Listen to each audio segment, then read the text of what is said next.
Hello, everyone. It's Bob. Welcome back to Modern Life for the 70s Mind. How's it going? Hope you guys are doing good. Before I get into this video, there's just something just a quick comment I wanted to make. I'll be completely honest with you. The song we're going to be reacting to today, I've heard more times than I could count.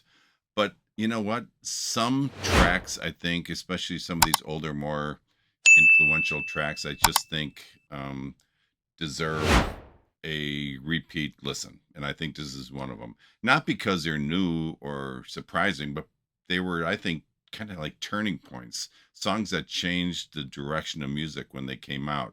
And Heart of Glass by Blondie, I think, is definitely one of those. It didn't just top the charts, it helped break down, I think, the walls between like pop and rock and disco and all these different genres. And even though this version that we're going to be watching is a live video synced to a studio track, there's still so much to appreciate in watching this, from the performance style to the overall just attitude I think that it brings. So yeah, I've heard this before. That doesn't mean that I'm done with it. So let's take another look at Blondie and Heart of Glass. Here we go.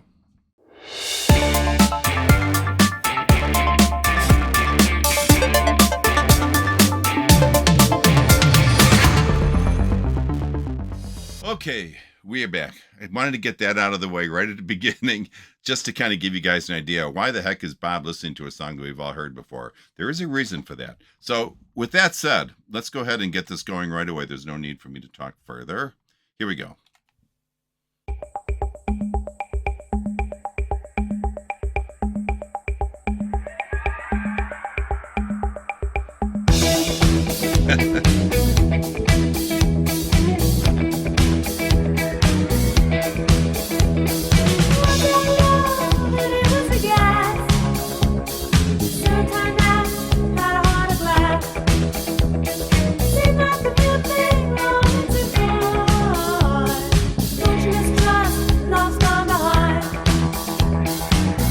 Such a cool sound.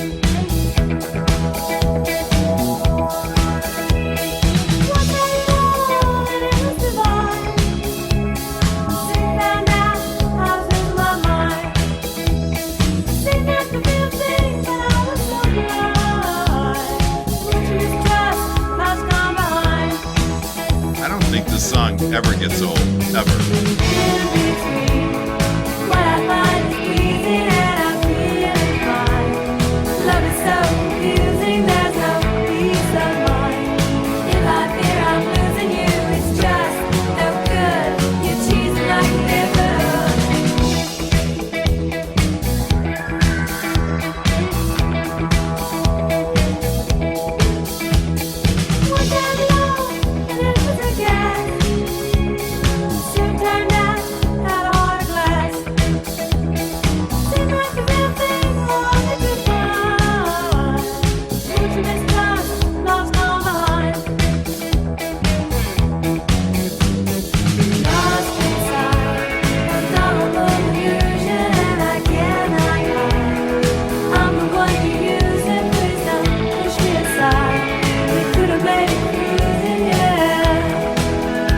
Okay, I'm going to pause it right there, and I will back it up.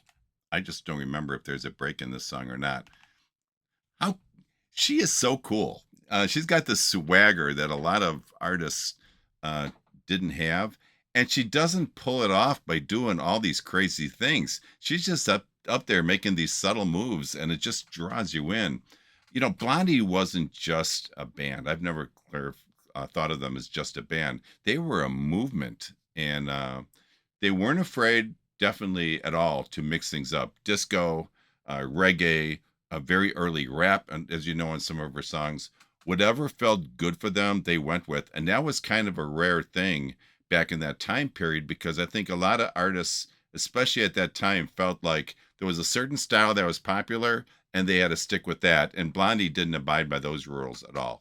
Whatever felt comfortable to them, they went with. And Deborah Harry wasn't just a front woman; she was an icon. She was cool, she was edgy, she was completely original, and she was, maybe most importantly, she was really believable. And the song is fantastic. When Heart of Glass starts, it immediately feels different. You don't get that feeling from any other song during that time period. That tight, pulsing disco beat, I think, really sets the mood for the entire song. But the whole song, even with that disco beat, still carries like this punk edge to it underneath. And it's such a blend of genres and stuff that I just find so incredibly interesting. And Deborah's vocals float effortlessly. She's not reaching for high notes or power movements. She's just kind of gliding over a track like she's in full control. And listening to her voice, she makes all these little moves in her voice that you don't necessarily notice, but it definitely adds to the power of the song. And what's wild is that even though this performance is live, it is synced over the studio version. And it still feels live, even though there is a studio version vocal that we're listening to. Overall, her body language, her presence, it brings the song to life in a totally visual way and definitely captures a specific time period in musical history. I love this. All right, I'm going to go ahead and play this to the end. And you guys feel the same way about this? I just love this song. Okay, here we go.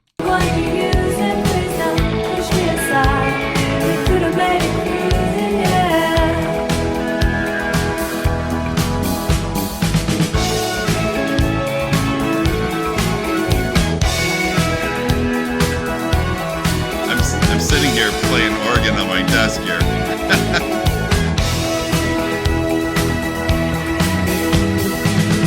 That bass.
I like how through the song, her facial expressions like never change. It's always the exact same facial expression throughout the song. Obviously, during that second half of the song, the groove just kept on rolling. It's almost like hypnotic, isn't it? The beat never really changes, but it kind of locks you in and lets the rest of the song just kind of ride on top of it.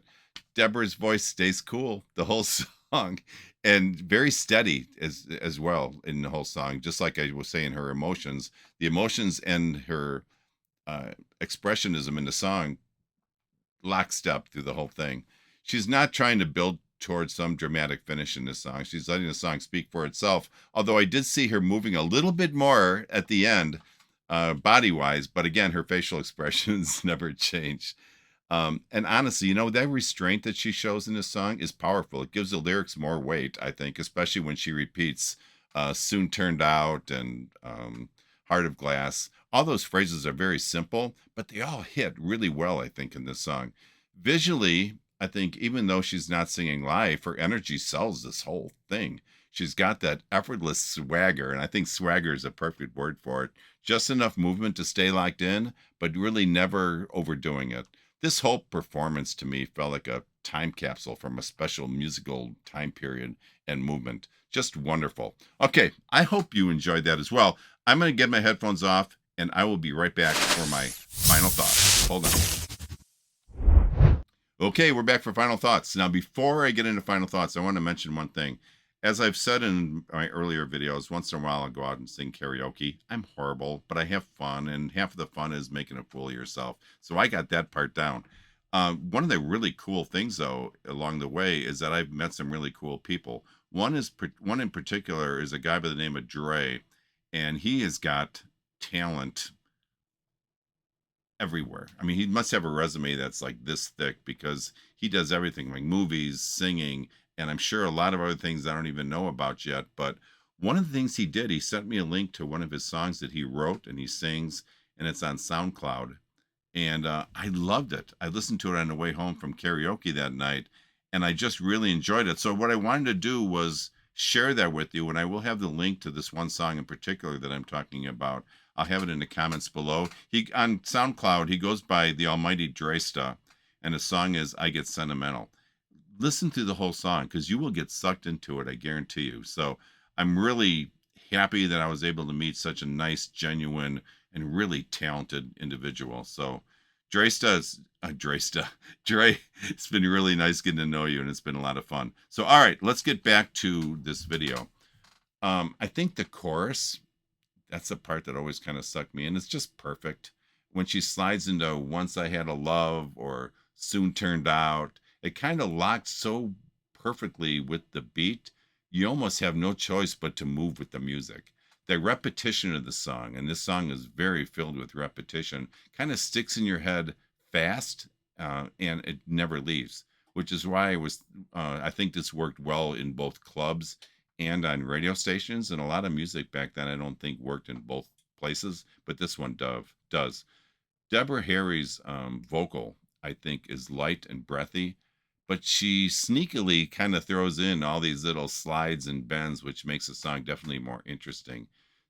I think she sneaks emotion into her song without ever pushing anything. Most of the time when we're listening to songs, we're waiting for the high point to get the emotion or the low whispering to get the emotion. She's just like this the whole song, but she does stuff to kind of pull that emotion into the song.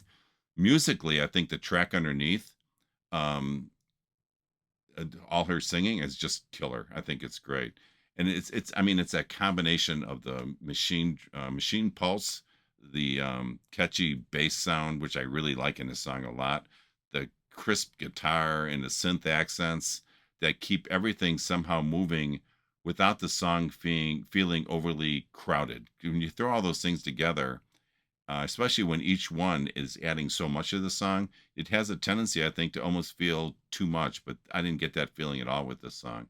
Lyrically, I think the lyrics are sharper than most people probably give them credit for. And I'm not an expert at lyrics, but I think this is about a love that felt fun, but then it fell apart once trust issues were kind of introduced into the whole mix, which does happen once in a while. And I love that slangy "it was a gas line" sets up with the fall just a second later when she says "heart of glass," and it kind of shatters the mood. I find that very interesting. You go from the high down to the low really quick. Big picture, this song is about emotional, what's the word for it? Like whiplash. You're up and then you're burned.